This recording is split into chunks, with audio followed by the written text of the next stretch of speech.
കോൺഗ്രസ് നേതൃമാറ്റ തർക്കത്തിൽ പദവി ഉറപ്പിക്കാൻ പുതിയ നീക്കവുമായി വി ഡി സതീശനും കെ സുധാകരനും. മുഖ്യമന്ത്രി സ്ഥാനത്തേക്ക് ഇല്ലെന്ന് നേതൃയോഗത്തിൽ വി ഡി സതീശൻ. മുഖ്യമന്ത്രി കസേര ലക്ഷ്യമാക്കിയല്ല പദവിയിൽ തുടരുന്നതെന്ന് സുധാകരനും യോഗത്തിൽ വ്യക്തമാക്കി. അതേസമയം നേതാക്കൾ ഒരുമിച്ച് നിൽക്കണമെന്ന് രാഹുൽ ഗാന്ധി യോഗത്തിൽ ആവശ്യപ്പെട്ടു. ശശി തരൂർ വിവാദവും നേതൃമാറ്റ ചർച്ചയും ഗുണം ചെയ്യില്ലെന്ന വിലയിരുത്തൽ ഹൈക്കമാൻഡിനുണ്ട്. ഇത്തരം വിവാദങ്ങൾക്ക് പിന്നിലുള്ള നേതാക്കളെയും ഹൈക്കമാൻഡ് പ്രത്യേകം നിരീക്ഷിക്കുന്നു. ഒരു വിഭാഗം നേതാക്കൾ നേതൃമാറ്റത്തിനായി കൂടിക്കാഴ്ചകൾ നടത്തി. ഇത്തരത്തിൽ വാർത്തകളും പ്രചരിച്ചു. ഹൈക്കമാൻഡിന്റെ മനസ്സു മനസ്സിലാക്കി ഒരു മുഴം മുന്നേ എറിയുകയായിരുന്നു പ്രതിപക്ഷ നേതാവ് വി ഡി സതീശൻ.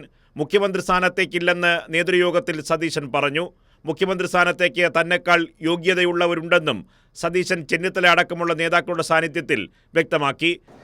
കേരളത്തിൽ ഞാനടക്കമുള്ള ഒരു കോൺഗ്രസ് നേതാവും ഈ തെരഞ്ഞെടുപ്പിലെ മുഖ്യമന്ത്രി സ്ഥാനാർത്ഥികളല്ല. ഞാനൊട്ടുമല്ല. കാരണം ഞാൻ നേതൃത്വത്തിലിരിക്കുന്ന ആളാണ്. എൻ്റെ പ്രയോറിറ്റി മുഖ്യമന്ത്രി ആകാനാണെങ്കിൽ കേരളത്തിൽ UDF തിരിച്ചു വരില്ല. ഞാൻ എൻ്റെ പുറകെ പോവുള്ളൂ. ഇതോടെ മുഖ്യമന്ത്രി കസേര ലക്ഷ്യമാക്കിയല്ല പദവിയിൽ തുടരുന്നതെന്ന് സുധാകരനും യോഗത്തിൽ പറഞ്ഞു.